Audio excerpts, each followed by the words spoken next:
Dude, I thank you for jumping on this podcast with me. It's good to have you back. Stoked to be here, man. It's good. Always good being back behind the mic. Let's go. This is going to be a fun one. I think it's been so cool to see the progression of the podcast and having so many cool guests on. But we just did a pretty sick challenge, so I want to definitely unpack that, talk about it, and hopefully provide some value and motivation and inspiration for other people to do some challenges in their life and get uncomfortable. Yeah, man. It's a good world to be in when you're pushing yourself and you're making yourself uncomfortable every single day. You become more and more of a savage. You're just ready to crush the day. That's right.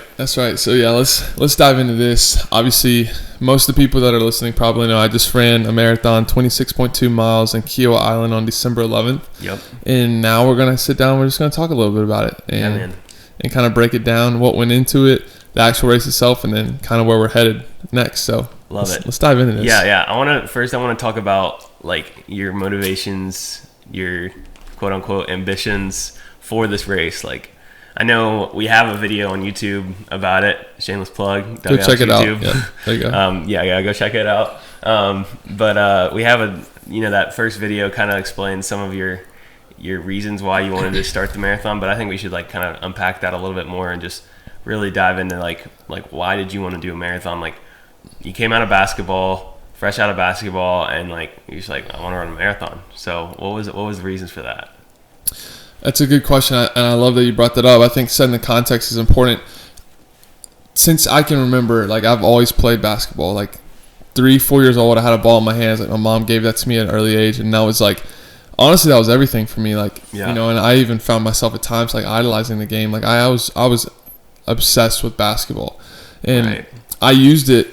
Not even going too far away from the question or the answer, but I used it as an outlet. Like, there were so many things I went through growing up as a kid with my family and different things, and like basketball was more than just a game to me. Like, it was everything I ever loved, everything that like just kept me safe. It gave me an opportunity to get away from what I was going through. Yeah. So I put so much heart and soul into it, and it was amazing, and it did great things for me. It opened doors and opportunities. And then obviously, the crazy thing about life is there's chapters, right? There's like, your life is a story, but each season is a chapter. And, it was a lot of chapters for me in my story, but it came to an end. Like, I graduated. I chose not to continue on that journey. And so, that was a big adjustment for me. That was a big, for sure, place in my life, a vacancy, you could call it, where I needed to put something where that was. Yeah. And so obviously, starting AIM with you and with Justin and our team, like, it gave me a cool place to kind of, we could start to build this platform where we could, hopefully inspire people to do hard things. But essentially the reason I wanted to run this marathon was, one, to get out of my comfort zone, but to just attack something and be uncomfortable with somewhere, like with a challenge that I've never even thought I could do. Yeah. And I think that's what it was, like running. I don't have a background in running. Some people listening might know I did run track my senior year in high school. Track. Which is kind of a crazy situation, but obviously I wasn't running 26 miles. I was running like 1. Yeah. Kind of fast though, low key. Speedy guy. But I mean, that's it, dude. Like, my mom's always motivated me to work hard, and I think that's been a big motivator for me in terms of just doing everything I can to be the best version of myself. But in terms of the marathon itself, I just wanted to get away from the game and do something on the opposite end of the spectrum to really push my boundaries and limitations and just keep growing to see what I can do. That's awesome, man. And I mean, I was there. It was an amazing day. There's some ebbs and flows. Definitely ebbs and flows. But overall, what is your overall take on running a marathon? Do you enjoy running? Dude, I'll be honest. Like, I have a love-hate relationship, and I think there are days where I wake up and I'm like, I do not want to run today. Yeah. And that's just honest, right? Yeah. But at the same time, I talked about this with Nathan French on an episode a few weeks back, because he's training for the BPN marathon. Mm-hmm. But we were both like, some days you don't want to run, but every single time you run after the run, you're always like thankful you did it. Right. And I think that's kind of the mindset I got in. And just over time, just the course of repetition and just consistency, like, you start to know that feeling's going to be there. And so you kind of get a little excited to run because you're like, this is what's at the end of the run today. So that's kind of where I am with running right now. Did you ever experience a runner's high, as they call it? In training, I did. I don't think I ever did in the race itself. Yeah, I feel like there were some times definitely because I was riding with you, riding alongside, like doing some content, and also like helping you with fueling and stuff. There were some times where you were really just enjoying yourself. I mean, I feel like it's once you get to the pace that you're running at and just get locked in on that pace and it feels enjoyable, like you can really just enjoy it and take in nature, and no doubt it's a good stuff. But I like what you're saying there is like you didn't want to wake up and run every single day, but you did anyways. And that's the thing I think a lot of people can apply is like you're never gonna have the motivation to do something that you want to accomplish every single day. Like the motivation is not always going to be there, but the willpower can be there, and you can push through. And it's just all about just taking action. Like, I mean, there's lots of times where I don't want to go out and get on the bike or do whatever I want to do, but I know that if I can just get out there and get my legs spinning, whatever it is, just start doing the thing, I'll get it done and I'll finish it for the day. You know? No doubt. I love that. And it's really what it comes down to. And I wrestled with this for a long time because I love talking about motivation, but I truly believe discipline is over motivation. Like, you're not realistically, like, we can sit here and hype each other up. Like, we're not going to be motivated every day. No way. But you can be disciplined every single day, and you can tell yourself, look, I'm not going to negotiate. I'm not going to make excuses. And what I saw in the running preparation for the marathon, not only were there physical improvements in my body and my endurance and everything like that, but there was improvements in my business. There was improvements in my work. There's improvements in my connecting ability. Like that same mindset you carry to every aspect of your life, and that's how you grow. Yep. It's discipline over motivation. Discipline and consistency. Facts. It's the way to do it. That's it, dude. It's the way to do it. And I'm actually really like trying to hammer that home in my own life right now. Like, one thing that I planned for December was to ride every single day of December. Let's go. And it doesn't matter how long I ride or how many miles I ride. It just, I want to go out and ride every single day. Yeah. And sometimes, I mean, I've had finals, I've had to do a lot of studying and a lot of different work and just different things. And like life happens, but I'm still going to go ride, and it might only be for 30 minutes. For sure. But that's better than nothing. No doubt. And the thing is I've found in my life that a lot of times when I didn't have time to go out and do a 20-mile ride or an hour on the bike, an hour and a half on the bike, if I didn't have time for that, I just wouldn't go ride. Yeah. Because it would overwhelm me to try to get that many miles or that much time in on the bike. And so now it's just like, well, at least just go do something. You know what I'm saying? Yeah. So I think that can be applied to a lot of people just in their own lives. Like just get out there and do whatever you want to do. Don't put a time limit on it, a mileage limit on it, whatever it is. Don't set like you can if you're already consistent with that thing, obviously try to keep pushing and getting better and adding volume. But especially with our lives, like our lives are so busy, like just try to get out there and do it every single day.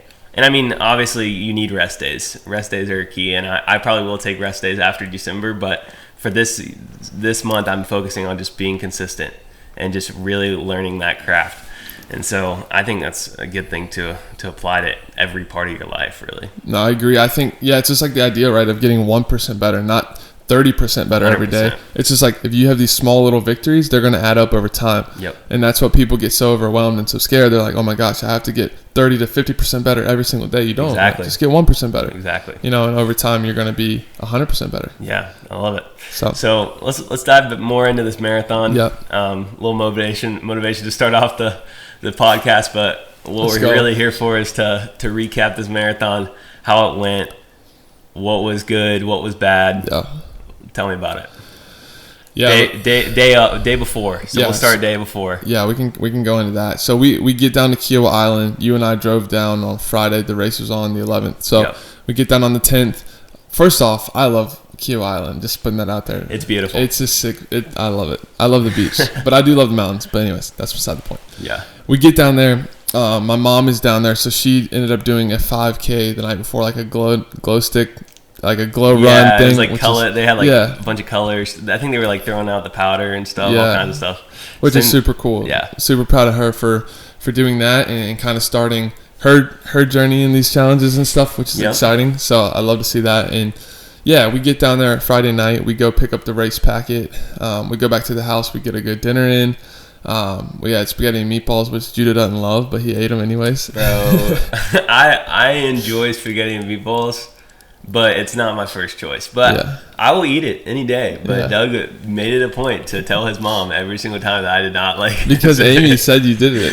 Yeah. Amy got down there and was like, Amy told on Judah. Yeah. I like ate spaghetti and meatballs the night before, totally fine. And I thought they were really good, to be honest. And then Amy comes down, oh yeah, Judah doesn't like spaghetti and meatballs. Like, dang, she threw me under the bus. But I enjoyed it. It's okay. Whatever your mom makes, it's always good. That's facts. My mom's a beast. Shout out, Mom. Facts. But anyways, so we ate dinner, crushed that, and then Judah said, hey, we probably should go ride the course. And I, drive the course. Drive the course. Yeah, drive. Just to be clear. Yeah, drive. I don't know. I just wanted to make sure. Ride the car, drive the car. Yes. My fault. Yes, we were driving in a vehicle. And so we did that. And so just to kind of set another piece of context for those listening, like I've never run a formal race, never run a 5K, never run a 10, half, whatever. Like I've never been in a race environment. I've always, like I said, played basketball, whatever. And so I didn't really know what that looked like. I didn't know what signage looked like, any of that. So Judah was like, this is probably a good idea to do this. So we get in the car, we do it. I think in our eyes, or at least in mine, like I thought it just would be like a quick 5-10 minute thing. We go back to the house. But when you drive 26 miles an hour in these small little golf neighborhoods, you have to drive pretty slow. It takes a while. You're usually going like 15 to 20 miles an hour at some spots. Yeah. So, I'm glad we did that. I think that was good. But we didn't end up finishing the whole course, but we did get kind of a good foundation of where the race started and kind of what it would look like to make the turns and where the signs were and what the signs looked like.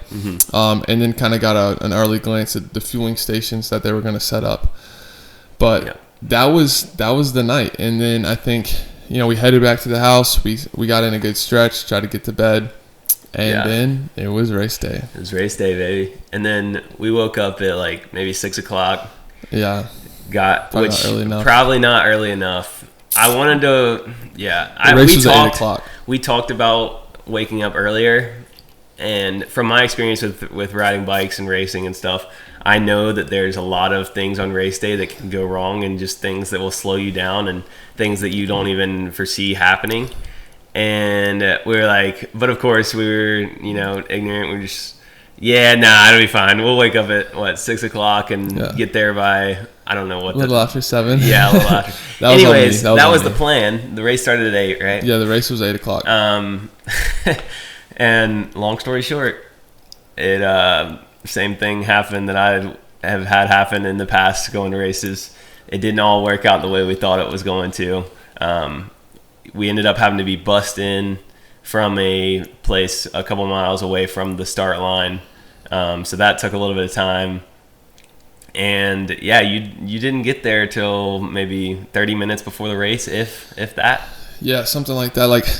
We can dive into a couple more things I would have done differently to hopefully help you guys listening. That if you guys want to do a race, listen to my mistakes and change them. But mistake number 1 is you want to get to the race early.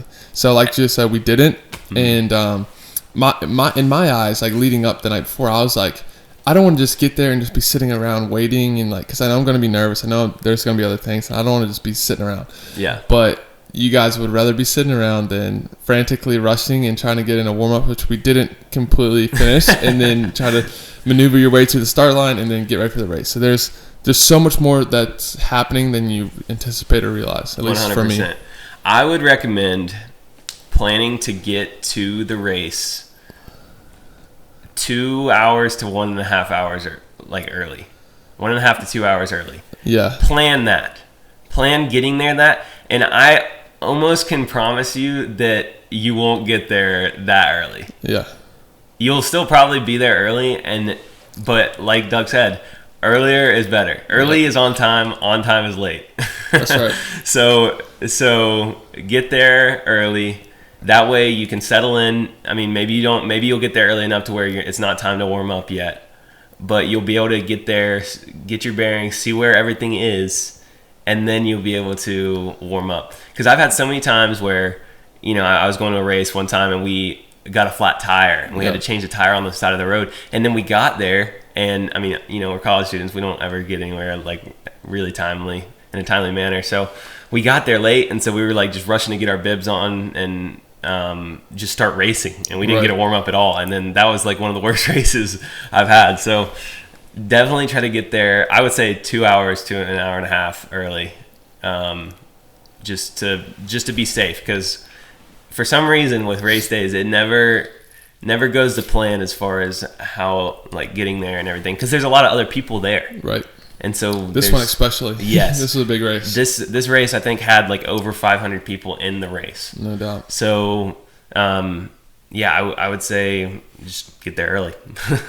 Yeah, so that's good advice. I think they got that point. So the next point we would probably give you guys is getting a good warm up. That was one thing I didn't really know, what that would look like and like what to do there. But I consulted a couple people that I'm friends with. Ashley Wilson, he works for Gymshark. He's a stud. He's done some really incredible things from a fitness standpoint. He's run tons of marathons for Gymshark. Yep. And then I talked to Ryan Hall some too, and they gave me very similar kind of pre-race warm-up instructions. Slow jog, just get your heart rate up super slow, nothing crazy. A couple strides, and then a dynamic warm-up, nothing static. Just get your muscles warm, get your body moving. And I did that, but due to like we just talked about, I just didn't have enough time, before the race to really get that get the full benefits of a good solid warm up. And so, right, that is step number 2 is get a good warm up, and that kind of goes into step 1 is getting there early enough to have enough time to get in a good warm up. Yes. Pre-race fueling. What did that look like? So hydration, fueling. What did that look like for you? Yeah, pre-race. Yes. Yeah, so pre-race we did. The night before we had spaghetti meatballs, so we carbed, and then I had actually pasta the night before that. So I've been carving a couple days out for the race, which I thought was good. Mm-hmm. Honey Stinger, just quick shout out to Honey Stinger, nothing official, but they did send me a ton of product for this challenge, which I'm super grateful for. So shout out Honey Stinger. I've been training with their gels, their gummies, pretty much all of prep, and that's what I had planned to use for the race itself. Now, the part that kind of messes us up a little bit about fueling, we can kind of segue into the race, because this is probably another thing we need to talk about was drink mix. Yes, all prep long runs. Like, you would be with me for the majority of them. We had Honey Stinger drink mix perform mix in my bottle, and that's kind of what I was using for drink, and then I would use the gummies as well. The problem with the Kiawah Island Marathon is they wouldn't let you have any outside fueling from a person. So I could have carried a bottle. We chose not to do that. Retrospectively, maybe I should have had like a couple smaller bottles on a belt or something. I saw a ton of people doing that, but they had fueling stations set up roughly every 2 miles of the race, where they had tables that had teams, and they were super nice. But the problem was the cups were super small. Most of them were like not even full, because you got to think they're filling up so many cups, and they're giving you a tiny bit of liquid, and it's honestly pretty hard to drink out of a cup when you're running and not stopping. Like, a water bottle is a little different. Yeah, and it was just like water and Gatorade. They did have Coke at one point. Yeah, the last 2, I think they had Coke. Which was smart, for sure. But that's essentially the fueling layout. Like, I had my gummies. The plan was to eat 2 to 3 gummies every 30 minutes, which that's how we prepare. That's how we practice, and my body felt great. Got adjusted to that, but I most certainly did not drink enough throughout the race, and that bit me on the second half of the race, kind of towards mile 20, which we'll get to in a second. But fueling, that's kind of the layout. Yeah. So you got, and then what did you eat for breakfast? So for breakfast, we did. I had an English muffin with peanut butter and jelly. Normally I do honey, but I had jelly on this one. Yeah. And I had a banana, and that's all I had. And I'd experimented like during prep on the long runs with some different options. That was one that I felt pretty comfortable with. I did protein oatmeal for a couple of them, but the English muffin with peanut butter was kind of the staple to go to that I would always eat before. And your body can kind of absorb those carbs really quickly too. Exactly. So that's a really good carb to eat before. And I love bananas. I mean, definitely for anybody listening, the key to fueling and learning fueling is trying it out. Yeah. Because nobody's body responds the same. It's so different. It's always different. There's a lot of principles that work the same. Like, everybody obviously needs to be taking in carbs, unless you're somebody that like is trying to fuel off fats instead of carbs. That's a whole different story.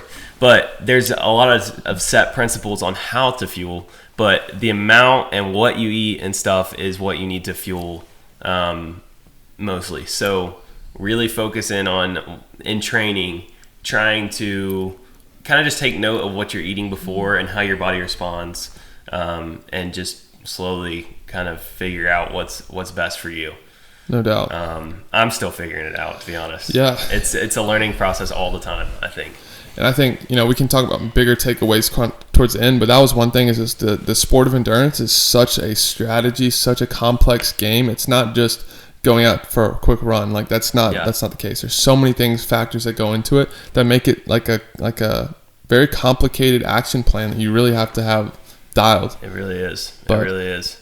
Yeah, man. So, okay. And then, so you had breakfast, then we got to the race. You tried to put down some carb, gel gummies at the beginning, but they were not good.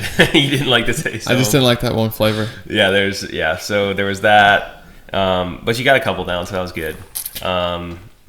You were hydrated. I felt hydrated, yeah. Yeah. So, and then mile 1, first mile of the day. Yeah. So the lineup was crazy. You want to talk about that a little bit? Yeah, let's jump into that, then we can talk about the race itself. So, getting to the race, we talked about it, warm up, whatever, wasn't great, but about 15 minutes before the race started, I was like, okay, I need to at least get close to where the race is going to start, because we were out in the street near the race, but that's kind of where there was more space to stretch. Like Judith said, there was literally over 500 people, so it's kind of like a bunch of ants running around. Right.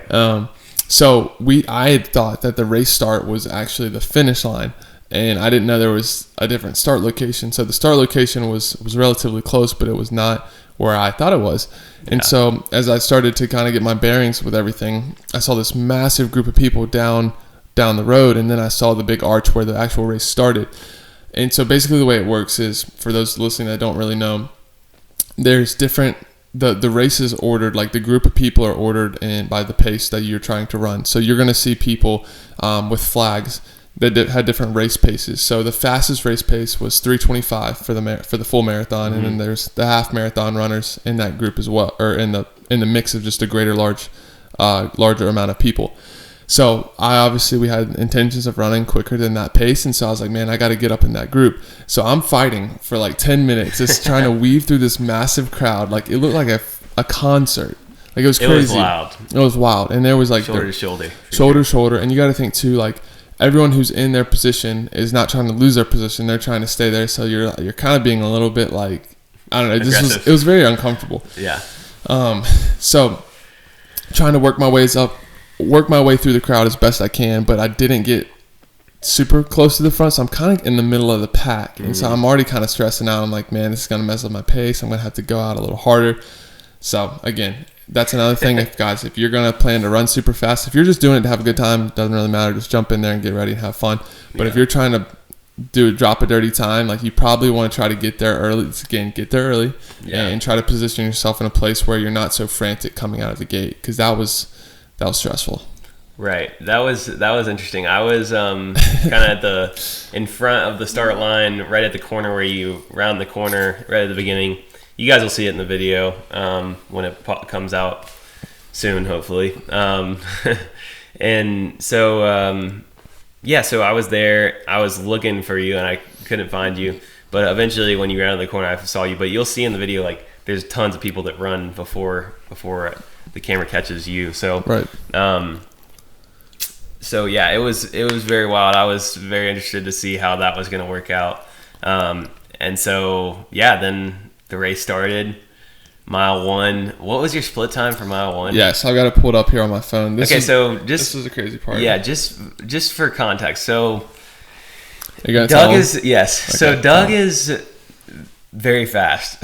I'm not that fast. And he was in training and stuff. He was doing the volume and I believe the correct preparation to run close to a sub-3 marathon.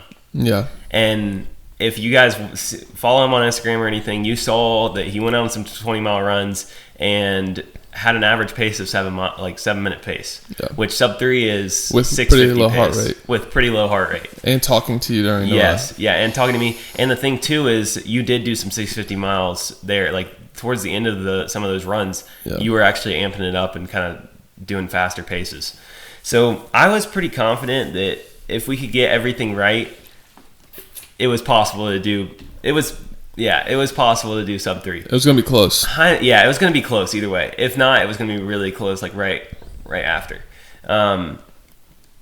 So that was kind of the underlying goal. We weren't putting pressure on it because either way, completing a marathon's awesome.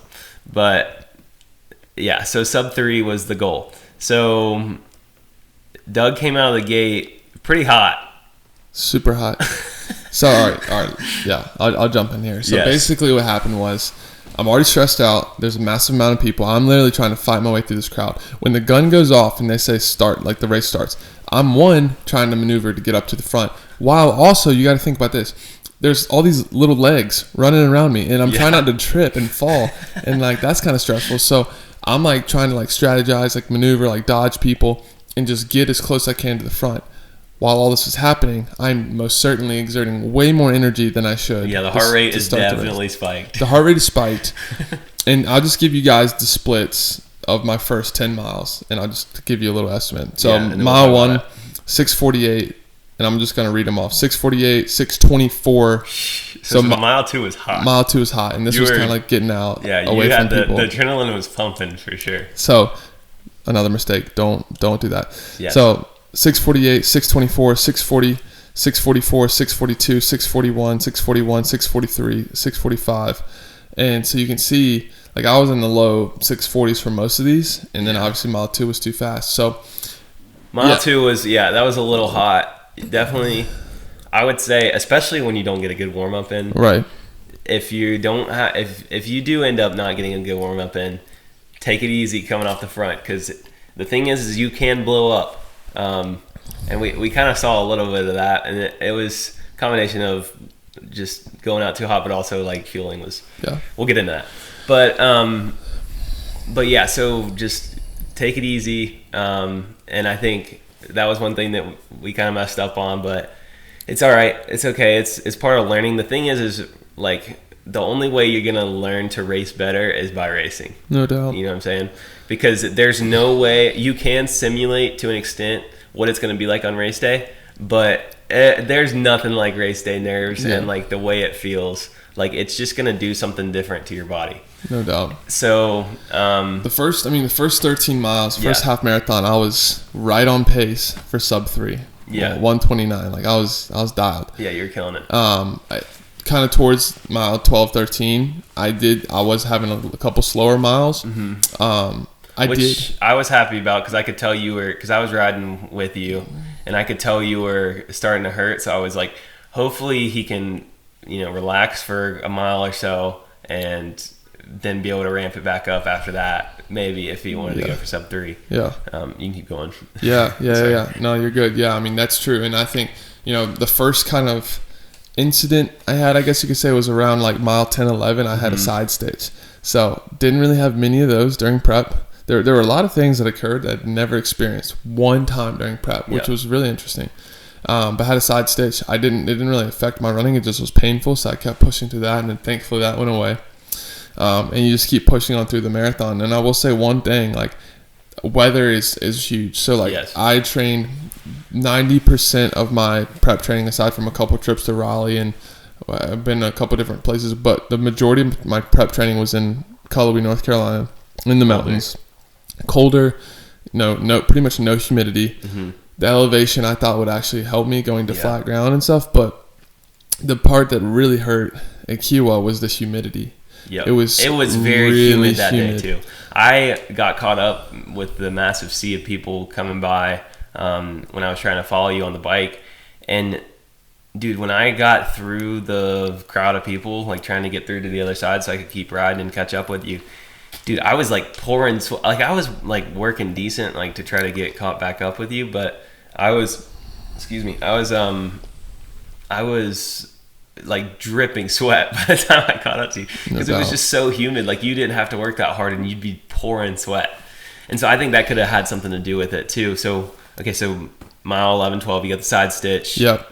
So keep pushing through that. I can definitely start to feel like, I'm like, man, I've got a whole another one of these to do at that point. That's kind of a common thing. I think when you're in a marathon, you get through half and you're like, I got halfway to go. Yep. Which is tough, but that's kind of where I was. I kept pushing.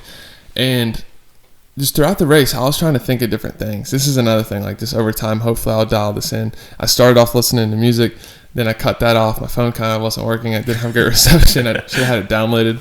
Come on, Apple Music. Come on. But no.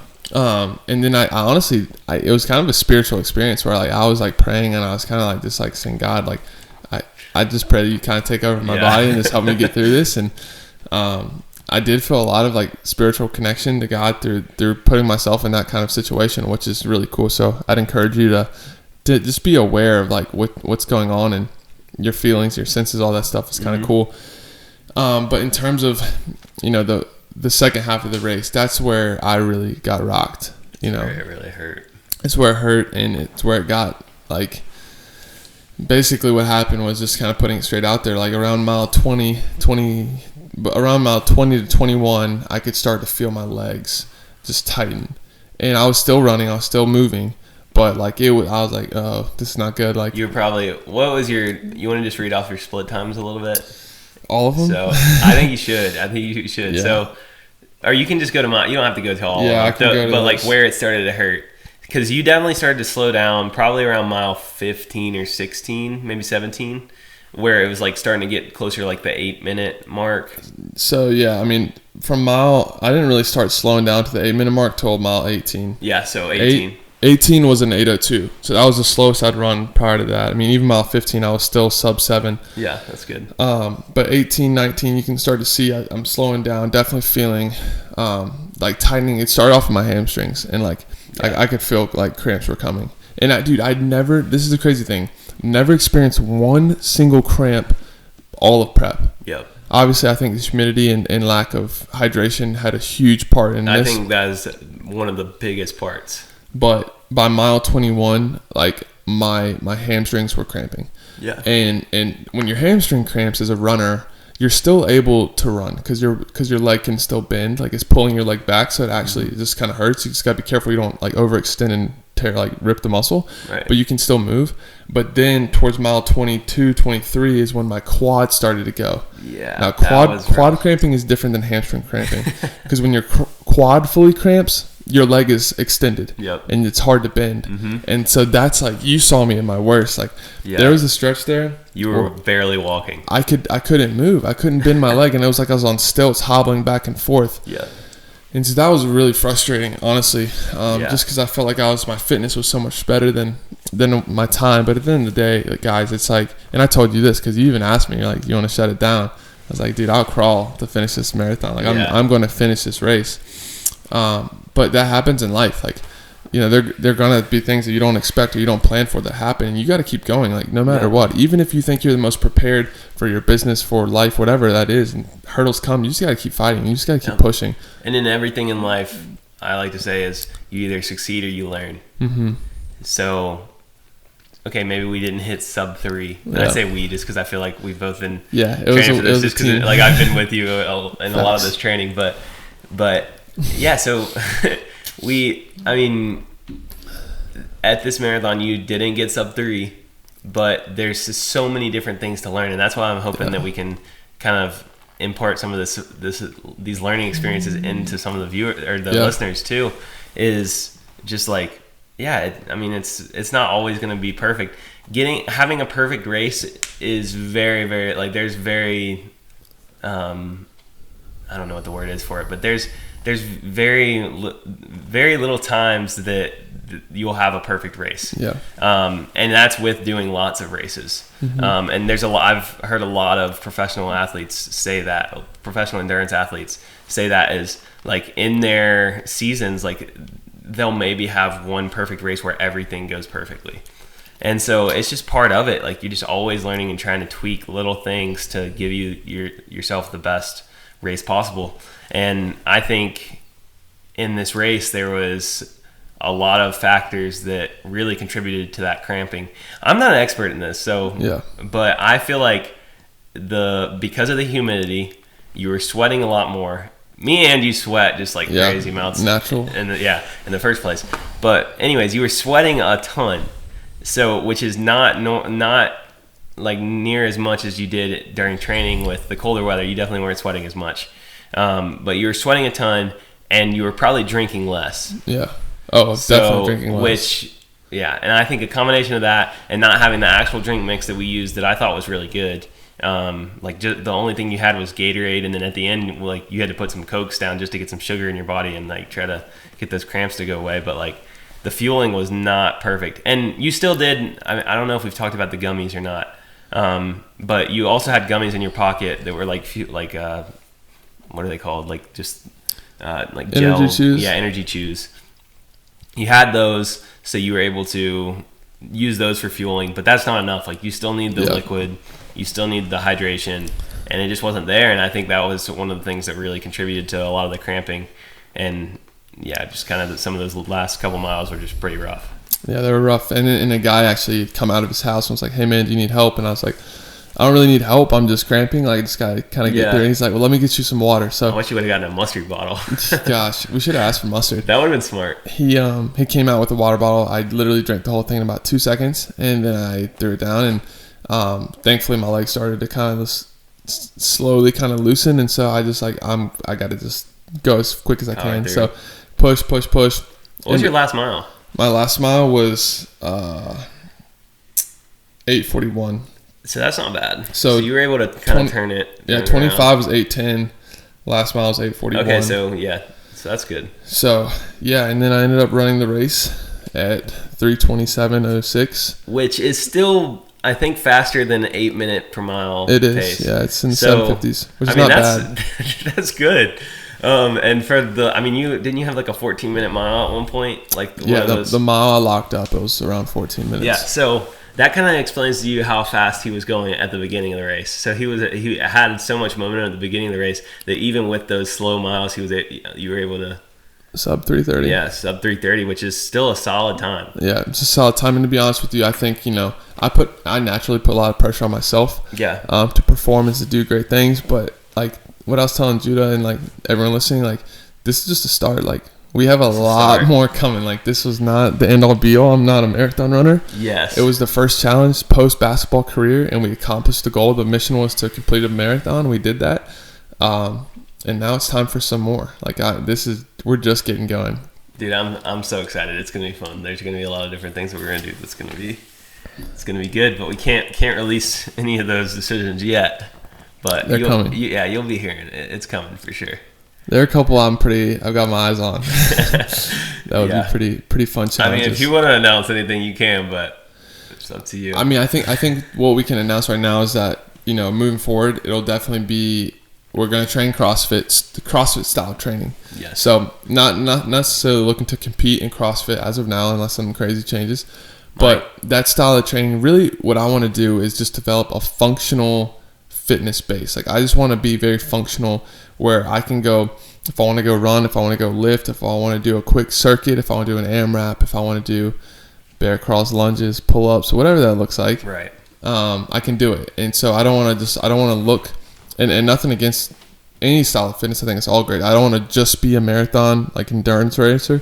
I don't want to be a bodybuilder where I'm just like, have big muscles. Like I want to be a savage. Well, and I mean, I think for some people that don't know as much what CrossFit is, that's the idea. Yeah. Is that you can be the most well-rounded athlete possible, really. And I think it might have been Eric Hinman on one of the podcasts. That's what he was saying. It's like, if you want to be like as fit as you can be, like CrossFit's the way to go. Mm-hmm. I could be wrong about it, but I'm pretty sure he said that. He probably did. Eric's very fit. But anyways, like CrossFit's the way to go to be just the overall rounded athlete. Now, if you want to be the best, like, whatever in the world, you have to do very specific training. But if you want to be able to just go out and be able to crush pretty much anything, like pretty well, CrossFit's the way to go. And I mean, you can also just be a good CrossFitter. Yeah. But so like that is the idea of CrossFit, is that you're kind of adaptable. I think that's one thing about CrossFit athletes, is they're kind of adaptable to really anything that's thrown at them. And if you look at the CrossFit Games, they're never really told what they're doing until they get there. Yeah. So I forget the guy's name that writes all the different workouts for the like games and stuff, but like he's always coming up with different things just to try to throw at them that they'll never see coming. Like one time they had a crit rate, like a bike race like in the like different kinds of bike races and all kinds of stuff in the games. Yeah. And like that's not something they completely train, but what CrossFit athletes do is they train to be able to adapt to anything and be able to just kind of crush whatever is thrown at them. So, and I think that's what you love doing anyways.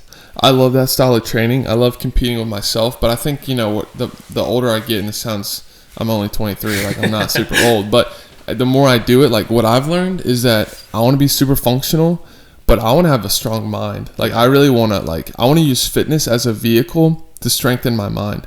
And that's why I think a lot of people, they look at it differently. They look at it for aesthetics, and nothing's wrong with that. I'm just talking about what I personally, Doug Elks, wants to do. Right. Like I want to use fitness as something, a fun way to be healthy, but to really callous and grow my mind, because I know that's what's going to make me the most successful version of myself in life. Yeah.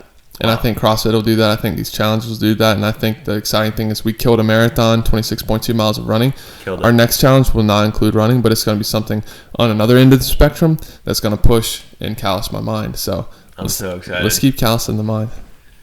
Dude, that's awesome, man. I'm so stoked for you. I'm going to keep trying to continue my fitness journey. I might get into some CrossFit too. Yes, sir. I'd like to do some CrossFit. You did some bodyweight circuits during the last few months. You did Cindy. No, you did crap. What was the name of it? It wasn't Cindy. That was another girl. I forget. It was a good one though. Yeah, it was a bodyweight circuit. It's a fun one. I love those. I'd like to put on some more muscle and just become more adaptable, which is what, like I said, what CrossFit is. Because I think sometimes, like, I love cycling and I love how it keeps me fit, but I mean, all around, I'm not an amazing athlete, but on the bike, I'm not an amazing athlete either, but I enjoy it, and I hone that craft, but I would also like to just be well-rounded overall. So let's go. I'll probably add in some CrossFit as well. It's a cool form of training. I mean, I think when we went to the Rogue Invitational, that was where we really were like, dang, this is insane. Go watch that video, by the way. That's a good one. Yeah, it is. I love it, man. I love it. This has been a fun episode. I think my big takeaway, and I'll let you hit yours, Judah, but my big takeaway, guys, is if you're listening to this and you're hesitant about doing something in your life that you've never done before, just do it. Like, just do it. Start, take one step at a time, set a goal.